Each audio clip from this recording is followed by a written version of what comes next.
Novo, estou bem feliz de estar aqui de novo, amo estar aqui nesse lugar, é muito bom. E no começo do ano, quando o William me chamou para a equipe de liderança, ele falou assim: Mateus, eu quero que você trate de uma questão de ambiente, de cultura, e eu quero começar uma cultura nova hoje. Ana, sobe aqui, alguém desceu mais? Quando nós, nos outros, vemos e elogiamos eles, nós não estamos aumentando o orgulho deles, mas nós estamos reconhecendo a glória que Deus colocou dentro deles. Então, pessoal, vamos por favor aplaudir a vida do pessoal do louvor, por favor. Pessoal, obrigado por ter servido a gente. Obrigado, João, obrigado, Manuel, Dodô, você é maravilhoso, Ana, Adrian, nosso querido tecladista importado, Gabriel, maravilhoso. Quem tá lá? Ah, meu querido, bom te ver, Jefferson. Pessoal, obrigado pela vida de vocês, tá? Pode ser, por favor, agora você pode. Só o Adrian fica aí.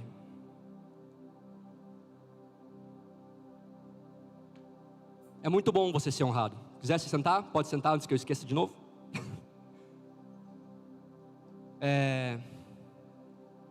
A última vez que eu preguei, faz um mês atrás, eu estava comentando com vocês que esse ano eu cometi. Fazem 10 anos que eu sou convertido esse ano. E muita coisa mudou. Muita coisa eu mudei de opinião quanto a Deus, quanto à igreja. Meu jeito de ver as coisas mudaram.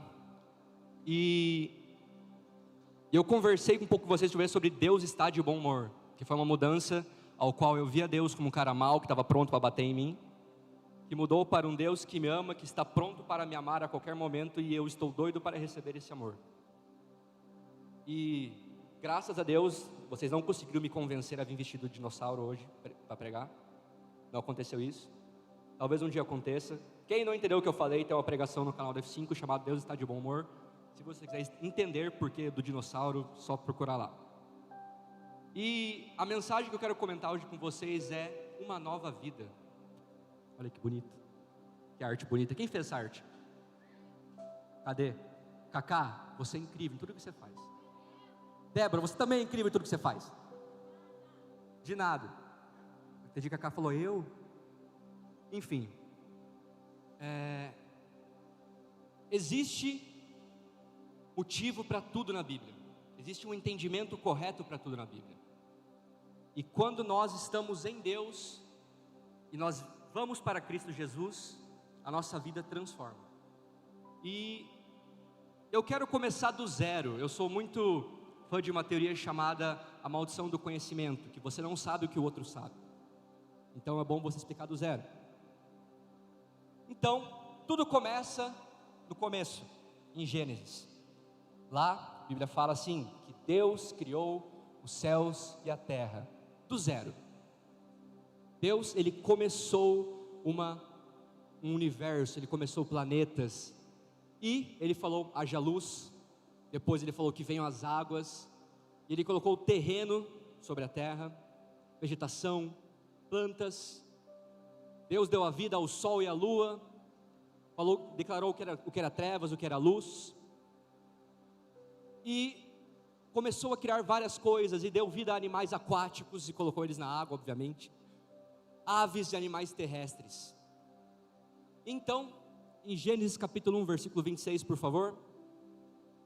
Então disse Deus, façamos o homem à nossa imagem, conforme a nossa semelhança, que ele domine sobre os peixes do mar, sobre as aves do céu, sobre os animais grandes de toda a terra, e sobre todos os pequenos animais que se movem rente ao chão.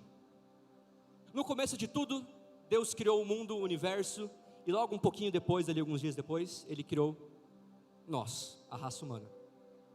E essa raça humana era uma raça que foi imbuída de propósito, de autoridade, para reinar sobre essa própria terra. E essa raça humana foi feita à imagem e semelhança de nós, como disse no versículo, de quem? Pai, Filho e Espírito Santo. Nós somos parecidos com Deus, nós temos qualidades que nem Deus tem, nós sentimos como Deus sente, nós temos as capacidades divinas em nós. Porém, Gênesis capítulo 2, por favor. algo de errado aconteceu. Um pouquinho mais para frente. Tá.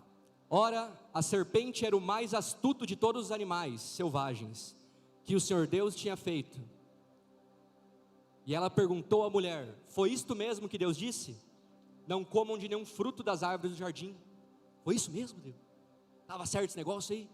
Respondeu a mulher à serpente: ué, podemos comer do fruto das árvores do jardim? Mas Deus disse: não comam do fruto da árvore que está no meio do jardim, nem toquem nele, do contrário vocês morrerão.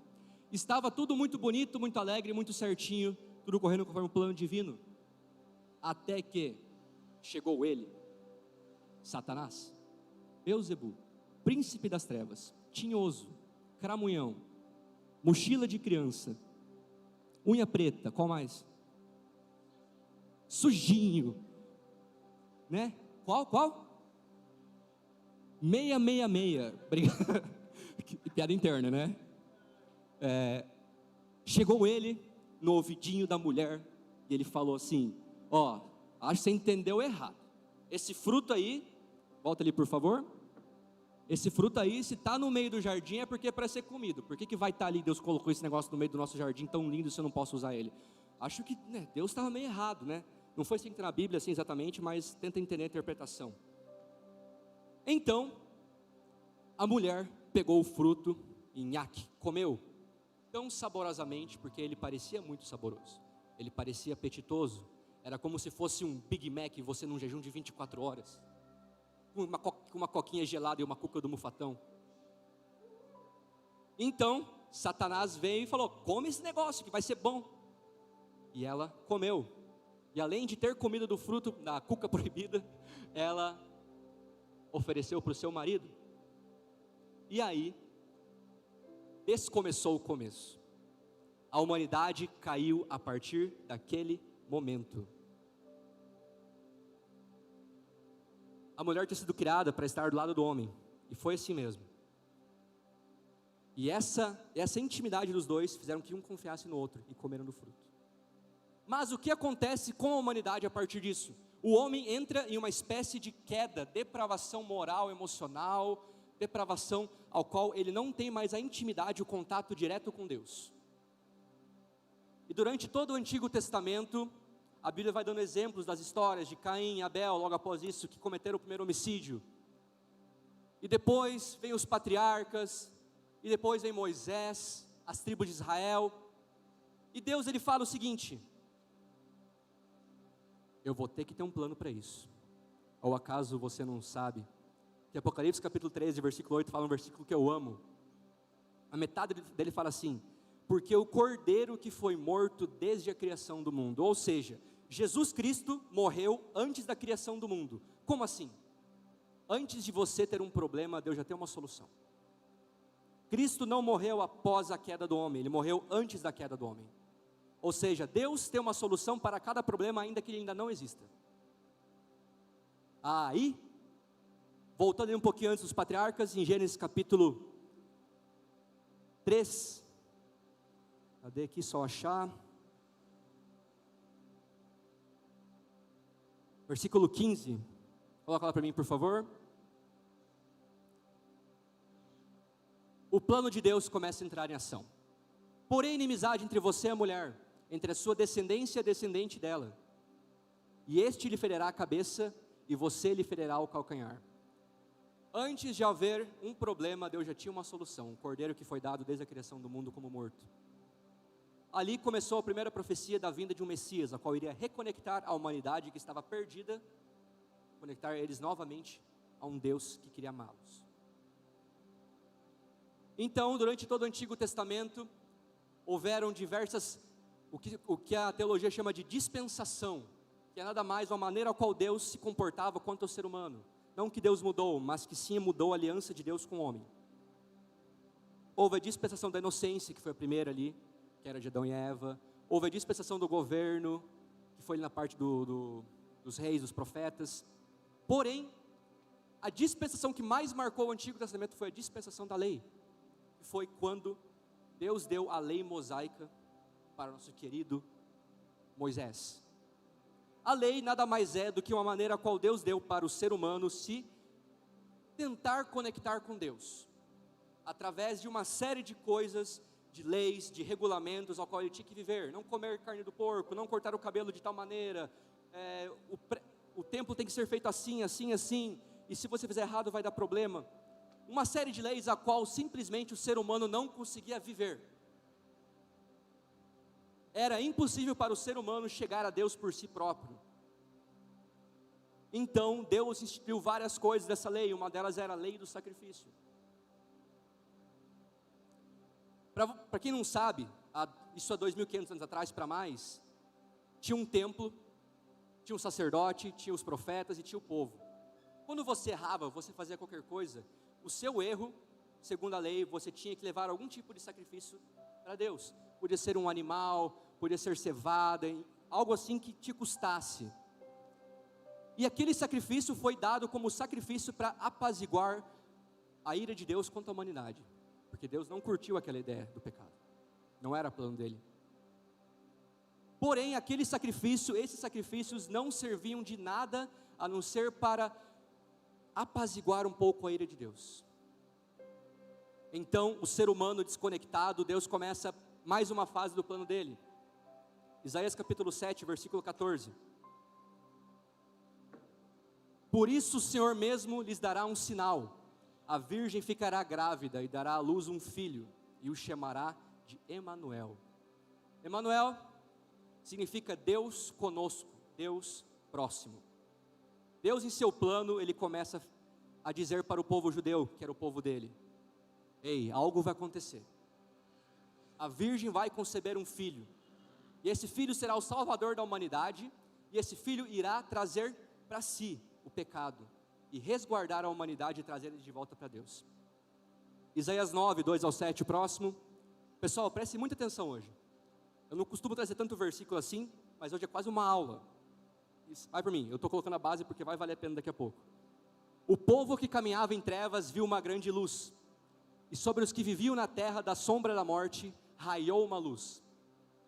Fizeste crescer a nação e aumentaste a sua alegria, e eles se alegram diante de ti, como os que regozijam no colheito, como os que exultam quando dividem os bens tomados da batalha, pois tu destruíste o jugo que os oprimia, a canga que estava sobre os seus ombros e a vara do castigo do seu opressor, como no dia da derrota de Midian. O que acontece? Deus nos deu autoridade, correto? Deus deu autoridade para Adão e Eva fazer o quê? Governar sobre a terra. Sobre o quê? Governar sobre a terra. Isso envolve o quê? Autoridade sobre o jardim, sobre os animais, sobre os peixes, sobre tudo que a terra envolvia. Então, após a queda do homem, quem pegou essa autoridade? Quem tirou essa autoridade? Ele, Lúcifer, príncipe das trevas, Beelzebul, cramunhão, mochila de criança, o próprio 666. E para que houvesse uma redenção completa e total, era necessário que houvesse um sacrifício completo e também total.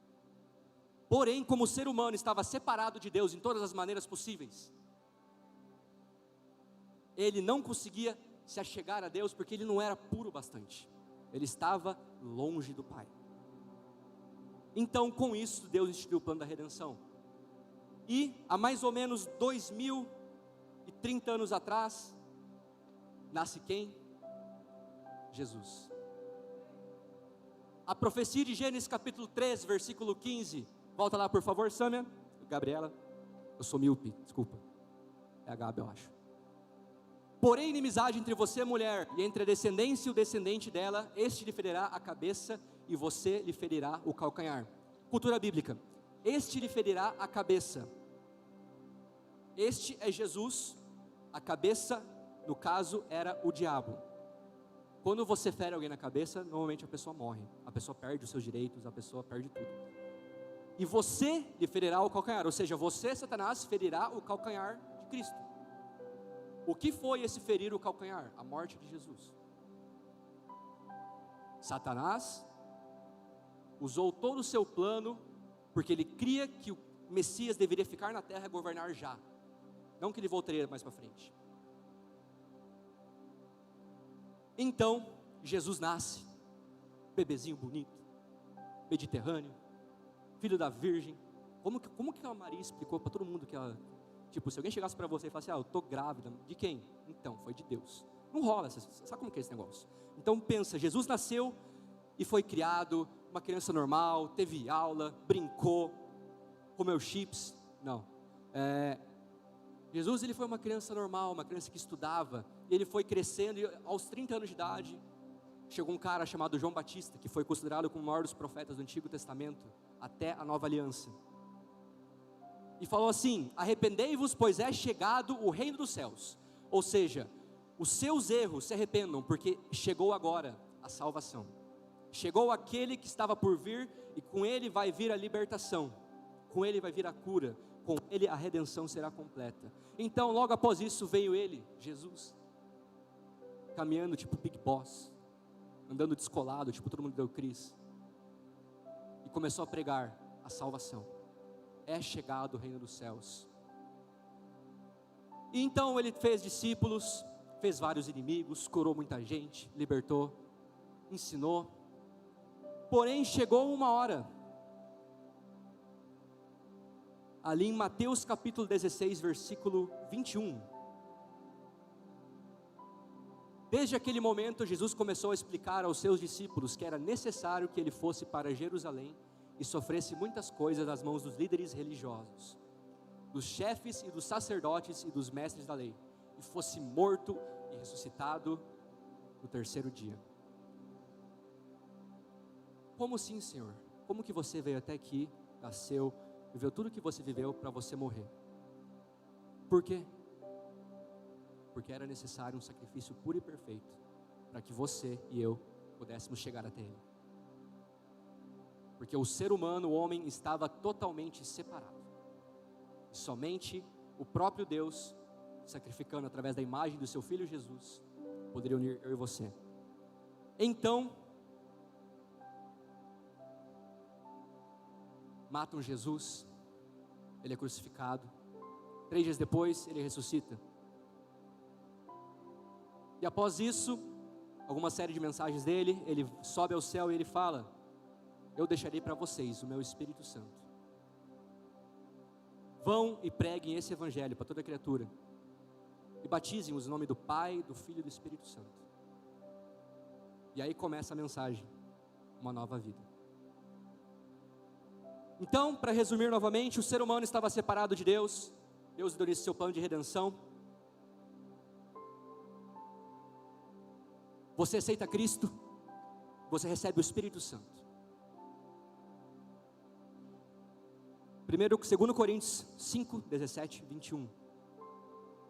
Portanto, se alguém está em Cristo, é nova criação, as coisas antigas já passaram, e eis que surgiram coisas novas. Tudo provém de Deus, que nos reconciliou consigo mesmo por meio de Cristo e nos deu o ministério da reconciliação. Ou seja, Deus em Cristo estava reconciliando consigo o mundo, reconciliando eu e você com Deus. Não lançando em conta os pecados dos homens, e nos confiou a mensagem da reconciliação. Portanto, somos embaixadores de nosso Cristo, como se Deus estivesse fazendo o seu apelo por nosso intermédio. Por amor a Cristo lhes suplicamos, reconciliem-se com Deus, e Deus se tornou pecado por nós, aquele que não tinha pecado, para que nele nos tornássemos justiça de Deus. Vamos lá, agora começa o negócio.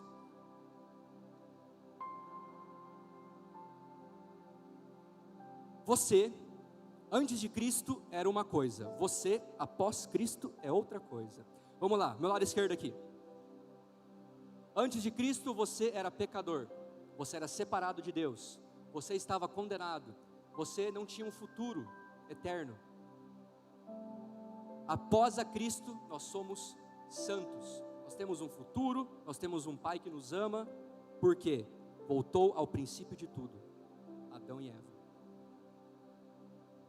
Eu quero que você entenda uma coisa, tudo se fez novo, as coisas antigas já se passaram, e uma nova vida vem com, literalmente uma nova vida, uma nova criatura, literalmente uma nova criatura, não é uma imagem que Paulo usou para falar assim, então agora vocês têm Cristo, têm que viver de forma nova, não, você mudou, algo mudou, você é completamente uma nova criatura, sua natureza pecaminosa não é mais pecaminosa, a sua natureza agora é uma natureza tratada e curada Quem você é agora não é um pecador, mas sim alguém que foi justificado, ou seja, feito justo. Quando você vem a Jesus, tudo que você faz muda. Quem você é transformado. Diga ao fraco, seja forte. Eu amo isso. Jefferson, é você aí? Estou te enxergando bem. Comentei com o Jefferson uma experiência minha. Quando eu vim para Jesus, na minha terceira semana de conversão, eu tive uma experiência brutal com Deus. Antes de me converter, eu era uma pessoa extremamente burra. Literalmente. Eu tinha dificuldade para aprender tudo. Eu não conseguia falar direito, eu era gago, tinha vergonha de falar em público. Cara, eu era tipo zoado mesmo. E eu estava na igreja, na minha terceira semana de conversão, numa conferência, e a pessoa que estava ministrando falou assim: você que nunca foi batizado com o Espírito Santo, receba o Espírito Santo agora na sua vida. Então, eu lá, tipo sozinho assim no meio, veio um vento quente, forte, daqui até aqui, e não tinha ninguém perto de mim. Foi como se ligasse um ventilador gigante na minha cara e eu caí no chão, automaticamente orando em línguas. E eu era um ex-ateu, então foi meio doido isso aí para mim. E a partir daquele momento, eu comecei a conseguir aprender tudo que eu queria, menos matemática. Matemática eu não gosto.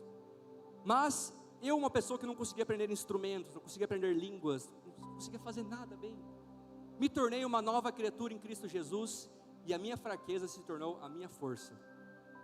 Por isso ele disse: diga ao forte, diga ao fraco, seja forte. Então, na nossa nova natureza em Cristo Jesus, nós temos como se fossem atributos novos ao qual voltaram para nós: autoridade, presença de Deus e conexão com Ele. Isso causa em nós uma transformação completa e total da nossa mente. Quando Jesus na cruz morreu, nós passamos de pecadores para justos e filhos de Deus quando aceitamos. Antes da cruz era condenação, ou seja, você é um pecador, você não presta, você não é ninguém. Depois da cruz, você é filho amado. O seu erro não define quem você é. Sabe por quê? Eu amo agora esse versículo, meu Deus do céu. É só achar aqui. Romanos 8, 1, 2. Portanto agora já não há condenação para os que estão em Cristo Jesus, porque por meio de Cristo Jesus a lei do Espírito de vida me libertou da lei do pecado e da morte. Agora você não é mais tendencioso para pecar. O que isso quer dizer? Que você nunca vai pecar na sua vida? Não. Mas quer dizer que a sua natureza pecaminosa foi destruída em Cristo Jesus. Como assim? Você nunca parou para pensar por que Deus colocou uma árvore do conhecimento do bem e do mal no meio do jardim que ninguém podia pegar e comer do fruto? Porque existe algo para Deus que é muito precioso, isso se chama livre-arbítrio. Amor não se parece com controle, amor se parece com livre-arbítrio, com uma escolha. Então, nós escolhemos através da obediência amar a Deus, através do nosso livre-arbítrio, através de uma nova natureza. Agora nós somos que nem Adão e Eva foram. Eles não pecaram? Pecaram, mas era uma escolha e não uma corrente. Como assim, Mateus? É possível ficar sem se masturbar? É possível. É possível ficar sem mentir? É possível. É possível ficar sem pecar? É possível. A sua natureza foi totalmente transformada e mudada. Você não é mais pecador, você foi justificado, você é uma nova criatura, tudo se fez novo. A natureza humana passou, agora você tem natureza divina, tipo Adão e Eva. Tudo se fez novo, as velhas coisas se passaram, agora você tem um espírito vivificado. Esse mesmo espírito agora, ele tem uma conexão direta com Deus, e você consegue ouvir Deus, você consegue sentir Deus, você consegue, cadê a Débora? Débora? Você consegue cheirar a Deus. Por quê? Porque agora temos um relacionamento que é que nem de Adão e Eva. Ainda não é perfeito, porque nós não chegamos lá em cima. Porém aqui na terra, nós podemos nos conectar com o Pai de uma forma incrível e nova. Você pode ter experiências sensacionais com Deus, reais, que vão mudar a sua vida. E essa nova criatura é realmente nova. Parece bom demais para ser verdade, né? Por isso que a Bíblia chama de boas novas, evangelho, porque é bom demais e é verdade.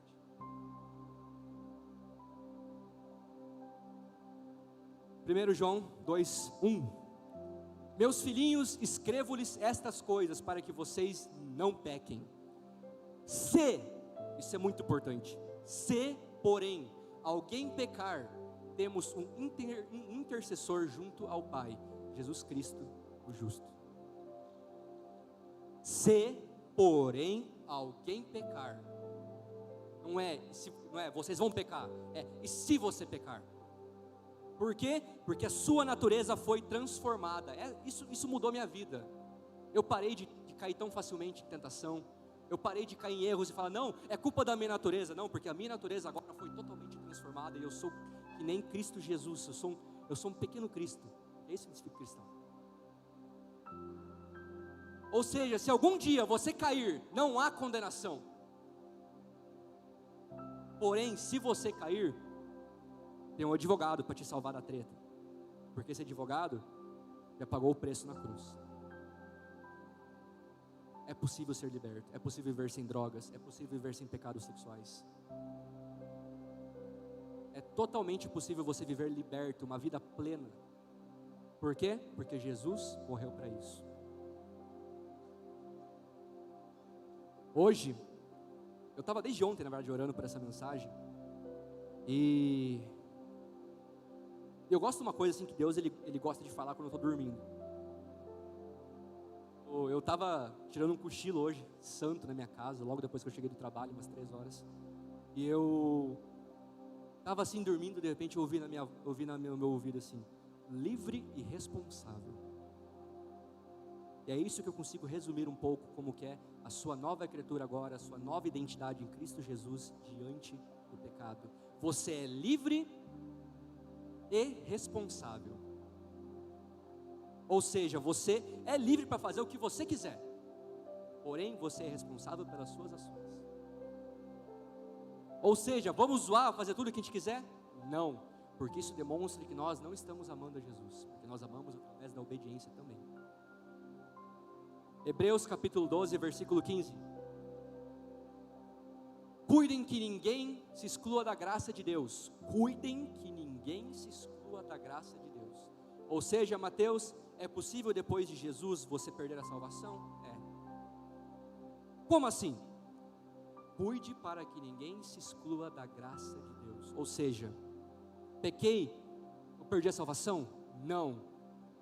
Mas se você viver uma vida apóstata, ou seja, abandonar tudo, sim. Porém, nós temos a graça, porque o pecado não é intencional mais. E se ele acontecer, nós temos um advogado fiel e justo para defender a gente diante do acusador, que foi derrotado na cruz, que é o diabo. Uma nova vida, livre, livre. Você não é as suas tentações. Não é porque veio na sua mente que você pecou. Não se esqueça, não é porque você pensou que esse pensamento vem de você.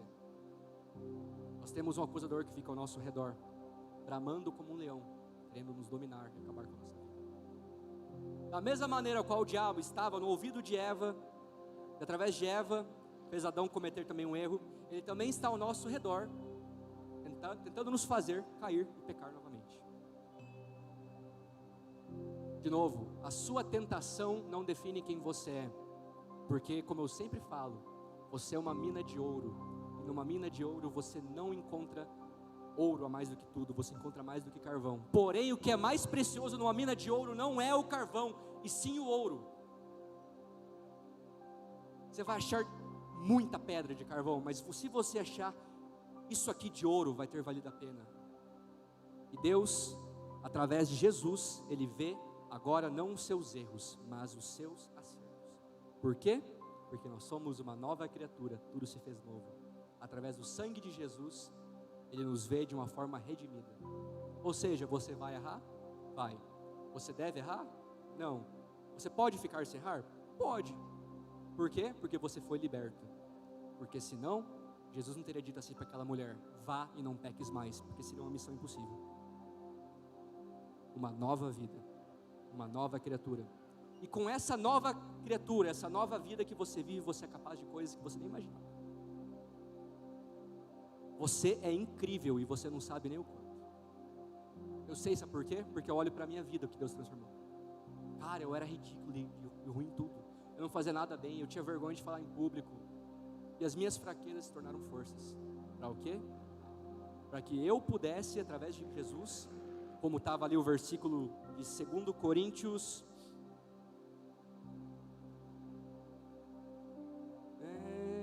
Cadê? 5, do 17 ao 21. Portanto, somos embaixadores de Cristo, como se Deus estivesse fazendo o seu apelo por nosso intermédio. Por isso que a Bíblia também fala, a criação aguarda a manifestação dos filhos de Deus, para dizer o quê? Que vocês são livres agora. Cara, isso é demais. A criação aguarda ardentemente, as pessoas ali fora aguardam. Vocês que também não sabiam dessa verdade, aguardavam alguém dizer para mim, para você assim: ei, você é livre agora, o pecado não te segura mais. As trevas não têm mais poder sobre o que você pensa. Por quê? Porque você é uma nova criatura, você é filho de Deus. E agora você é aquele que tem autoridade sobre o acusador.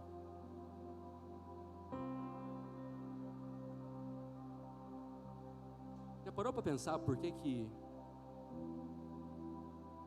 Deus jogou o diabo na terra? A Bíblia fala em Ezequiel que o diabo era como o anjo mais bonito no céu. Ele falou o seguinte: eu quero ser maior que Deus, eu vou subir e vou ser maior que Ele. E então Deus fala assim: não, não, não, not here, Satan, e joga ele em Gênesis capítulo 1 na terra, e lá ele se transfigura a serpente. Porém, depois disso, Deus criou o ser humano. E é como se Deus dissesse assim: aquele que tirou a autoridade do ser humano, que é o diabo, eu vou deixar ele preso com aquele ao qual ele queria ser igual, você e eu. Por quê? Porque nós somos feitos à imagem e semelhança de Cristo Jesus. Ou seja, o diabo queria ser igual a Deus e até maior. E Deus falou o seguinte: não, não, seu orgulho não vai deixar você assim. E eu vou criar uma raça que vai ser igual a mim e que vai pisar na sua cabeça. Essa raça é eu e você. Você nasceu para atormentar o atormentador. Você nasceu para libertar os cativos e dizer, como disse em Isaías 55 na profecia sobre Cristo, para pregoar o dia da salvação, das boas novas. A criação aguarda ansiosamente que eu e você nos manifestemos para dizer: ei, a droga não te compele mais. Ei, o pecado sexual, você consegue viver sem. Ei, a sua esquizofrenia, a sua ansiedade, os seus traumas podem ser curados, porque você agora tem uma mente de Cristo. Você pensa que nem Cristo pensava. Tenho mais 5 minutinhos, vou aproveitar eles. É impossível hoje, alguém me segura, Jesus.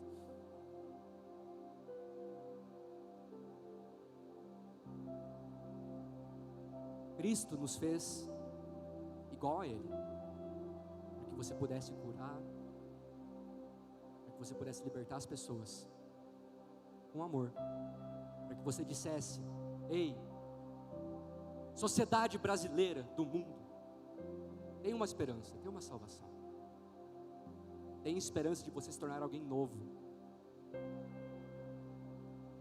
alguém incrível. Você é incrível e você não sabe nem o quanto.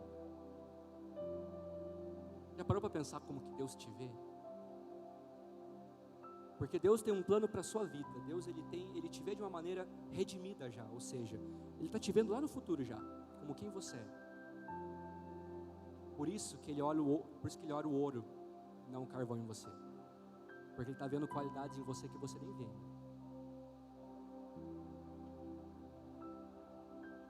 Você agora é santo, você agora é justificado, redimido, e o pecado não tem mais poder sobre você.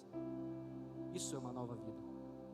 Porque, desculpa, vir para Cristo, vir para Jesus, para ter a mesma natureza pecaminosa, é dizer que Jesus morreu por nada. Porque Ele morreu para trazer você de volta para o Pai. E agora nós fazemos parte de um reino muito legal, chamado reino Filho do amor de Deus. Um reino onde as pessoas se amam, um reino onde as pessoas têm habilidades sobrenaturais. Gente, Harry Potter não é nada perto de Jesus. Eu já vi tanto milagre, eu já vi tanta gente, cara, gente que não estava ouvindo começar a ouvir, cura de rim, pessoa que estava fazendo cirurgia não precisou mais depois de uma oração, porque nós vivemos em um reino sobrenatural, um reino incrível. E eu não sou mais que você, nós somos feitos todos iguais em Jesus. Então o que você está esperando para viver uma nova vida? Você é livre. Nada te condena mais, nada te segura mais. Se você errou, se você fez besteira, depois que você veio para Jesus, tudo isso foi apagado, não existe mais. Ainda que o diabo venha no teu ouvido e fale assim, lembra o que você fez tal, você fala o quê? Não, foi apagado, foi redimido, e agora eu sou justo, e você pisa na cabeça dele. Por quê? Porque você nasceu para atormentar o atormentador. Ai meu Deus do céu, eu amo isso. Coloca de pé. Cadê o pessoal bonito do louvor? Pode subir aí para cantar alguma música maravilhosa.